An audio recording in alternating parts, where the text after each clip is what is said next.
예, 오늘 여기 보시면, 이스라엘 민족이 가나안에 정착한 이후에 200년 동안 사사시대라고 하는데, 이 사사시대에서 왕정 제도로 넘어갈 때 왕이, 역할을 했던 인물이 사무엘이죠. 그래서 사무엘 이야기가 오늘 이렇게 나오고 있는데, 하나님께서는 사울을 왕 삼으신 것을 후회하고 버리셨다 그랬습니다. 사실 사울은 조금 회개도 간절하게 했습니다. 여러분 성경 본문을 보시면 회개를 하면서 용서해달라고 사무엘의 옷자락을 잡고 빌었어요. 옷자락이 찢어질 정도로 회개했지만 사무엘이 그 회개를 받아들이지 않았습니다. 그렇기 때문에 내가 사무엘이라고 여러분이 사울이라고 하면 사울은 정말 억울한 거예요. 그렇게 간절하게 청했음에도 불구하고 버림을 받았습니다. 그러고 난 다음에 하나님께서 사무엘에게 이새의 집으로 가서 그 다음 왕을 찾으라 그랬습니다. 나는 이미 이새 아들 중에서 왕 삼을 아들을 봤다 하는 거죠. 그래서 이제 갔더니 이새 아들 8명인데 7명이 다 지나갑니다. 첫 번째 아들 엘리압이 사무엘 앞에 섰을 때 사무엘이 마음속으로 감탄을 했습니다. 이 사람이야말로 하나님께서 왕으로 세운 사람이구나 했습니다. 근데 하나님은 생각이 달랐습니다. 하나님께서 사무엘에게 말했습니다. 나는 외모로 사람을 취하지 않는다. 사무엘도 이전에 외모로 사울을 취했다가 실패해놓고 또다시 외모를 보고 엘리압을 왕제로 생각을 한 겁니다. 그만큼 사람은 자기의 생각, 자기의 주장을 버리는 것이 쉽지 않다 하는 이야기죠. 그래서 하나님께서는 이 사무엘에게 마음을 보신다고 하시면서 그 후에 7명의 아들이 다 지나갔습니다. 다 지나가도 하나님 마음에 합한 사람이 없었어요. 그러니까 사무엘은 충격이죠. 아들이 다 지나갔는데도 택하는 사람이 없습니다. 그래서 물었습니다. 혹시 너에게 아들이 더 있냐? 그랬더니 막내 아들이 있는데 그가 들에서 양을 지키고 있다 하는 거죠. 무슨 말씀입니까? 막내 아들은 아예 사람들이 보기에 아버지가 보기에도 얘는 왕제가 아니에요. 그러니까 아예 초청도 안 왔습니다. 그렇게 보면 아버지도 그를 무시했고 아버지도 막내 아들 다윗을 차별 대우했다 하는 것을 볼 수가 있습니다. 그러면 형들도 마찬가지죠. 형들도 아버지가 무시하는 아들을 어떻게 좋게 대했겠습니까? 그래서 다윗이 그 전쟁터에 왔다가 이 골리앗을 보고 싸우러 나가려고 할 때 형이 뭐라고 합니까? 형이 그렇게 이야기를 합니다. 내가 네 마음을 다 안다. 너 여기 구경하러 왔잖냐. 도대체 양은 누구에게 맡기고 왔느냐 하면서 이렇게 질책을 합니다. 그런 것을 보면 이 다윗은 아버지의 차별대우 그리고 형들의 그 무시를 받으면서도 자기의 일을 꿋꿋이 했습니다. 어쨌든 하나님의 선택 기준은 다르다는 겁니다. 사람과는 달리 하나님께서는 중심을 보신다 하는 겁니다. 이 중심은 히브리어로 마음이라는 것입니다. 그래서 하나님께서 마음을 보신다고 하셨는데 그러면 도대체 다윗은 어떤 중심, 어떤 마음을 가지고 있었느냐 하는 거죠. 간단하게 몇 가지 살펴보면 첫째는 다윗은 성실한 사람이었습니다. 다윗은 들에서 양을 지킬 때에 곰과 양이 자기 양을 입에 물고 가서 아가리를 찢어서 그 양을 찾는 그런 성실한 사람이었다. 그리고 두 번째 다윗은 믿음의 사람이었습니다. 다윗은 골리앗과 싸울 때 그렇게 이야기하죠. 너는 칼과 창과 단창으로 내게 오거니와 나는 네게 만군의 여호와 이름으로 나간다 하면서 그에게 나갔습니다. 뭡니까? 하나님께서 나를 도와주신다라는 확실한 믿음을 그는 가지고 있었습니다. 바로 다윗은 믿음으로 일한 사람이었다 하는 겁니다. 그리고 세 번째로 다윗은 용기가 있는 사람입니다. 양을 치면서 곰과 사자와 싸운 것은 물론이고 이스라엘과 하나님을 모욕하는 이 골리앗과 싸운 것도 마찬가지죠. 용기가 있었기 때문에 가능했습니다. 다윗은 어렸지만 만용이 아니라 하나님께서 주신 이 믿음의 용기를 가지고 있었습니다. 네 번째로 다윗은 진정으로 하나님을 사랑한 사람이었습니다. 다윗이 용감하게 골리앗에게 나아간 것도 하나님을 모욕하는 골리앗을 그냥 넘길 수가 없었기 때문입니다. 다윗의 용기는 바로 철저하게 하나님을 사랑했기 때문에 나온 용기입니다. 다섯 번째로 다윗은 하나님이 기름 부어 세운 사람을 사랑한 사람이었습니다. 다윗은 자기를 죽이려고 하는 사울을 몇 번 죽일 수 있는 기회를 오히려 가졌습니다. 그럼에도 불구하고 그는 죽이지 않았습니다. 하나님의 기름 부음 받은 주를 죽이는 것을 하나님께서 금하셨다 하면서 죽이지 않았습니다. 그리고 부하들에게도 절대로 사울의 목숨을 건들지 않도록 경고했습니다.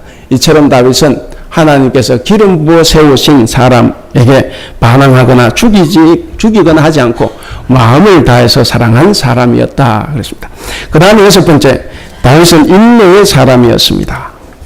다윗의 아버지 이새는 아들을 다 부르라고 하니 사무엘의 말을 무시하고 막내야 어차피 오나 안 오나 가능성이 없으니까 막내를 부르지 않았습니다.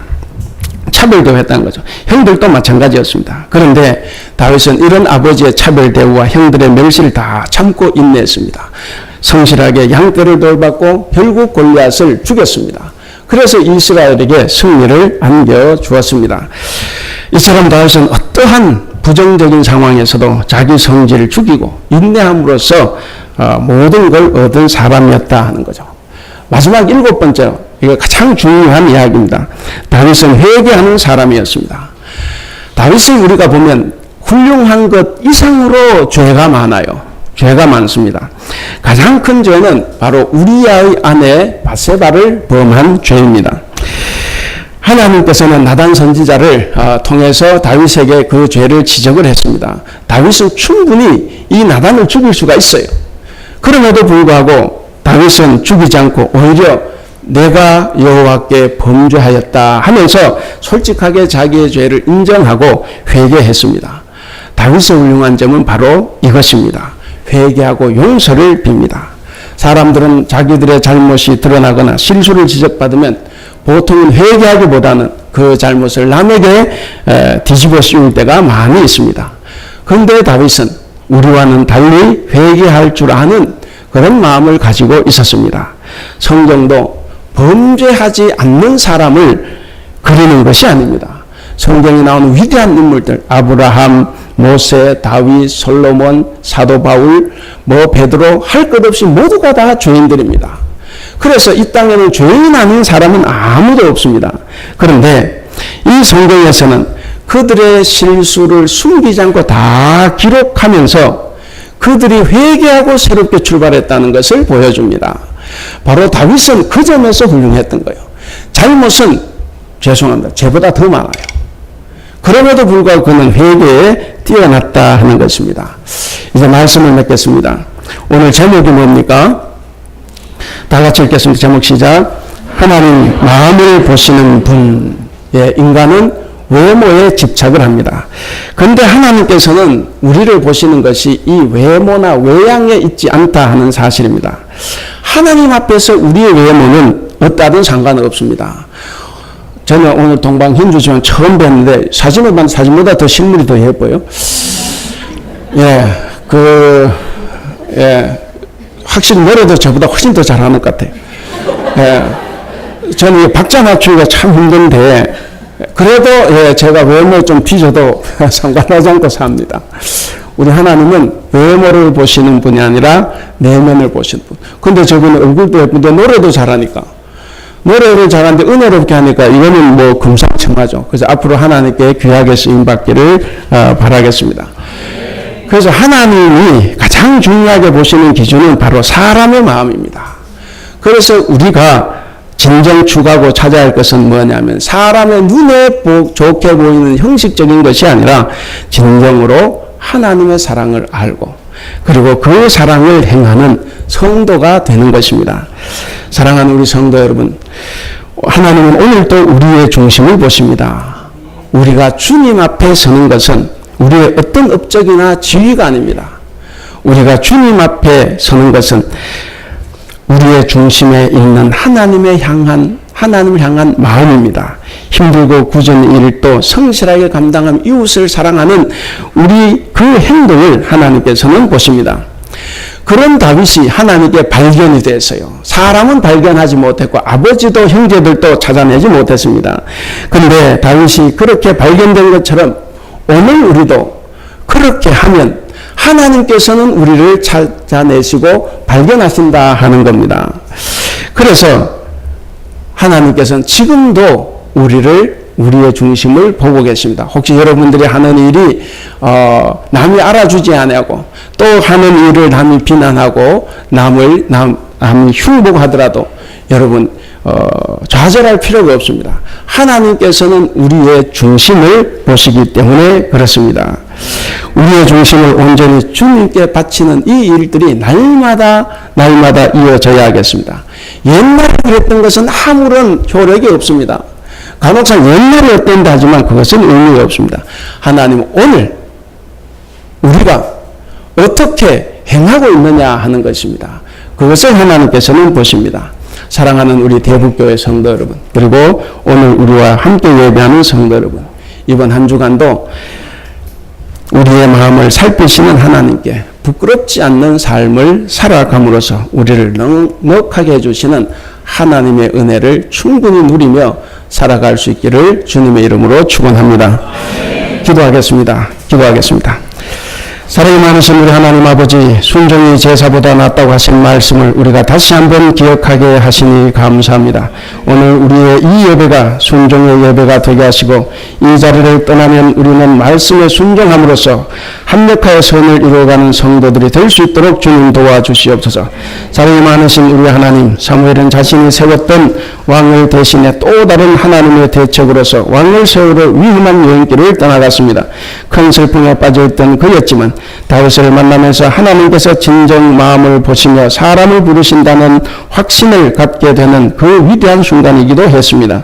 아무리 왕이라 할지라도 하나님께서 바꾸시는 것은 순식간임을 깨닫고, 우리 또한 오늘 하루 예상치 못한 가운데서 철저하게 하나님의 버림을 받을 수 있다는 사실을 두려워하고 떨며 하나님 앞에 진실로 무릎을 꿇고 회개하게 하여 주시옵소서. 또한 하나님은 전혀 예상치 못한 못난 사람을 찾아내시고 부르시어 하나님의 사람으로 세우시고 그 달란트대로 쓰임받게 하시니 우리는 늘 겸손하고 성실하게 그 사명을 감당하며 살아갈 수 있도록 주님 도와주시옵소서. 감사하며 우리 주님 예수님의 이름으로 기도하옵나이다. 아멘.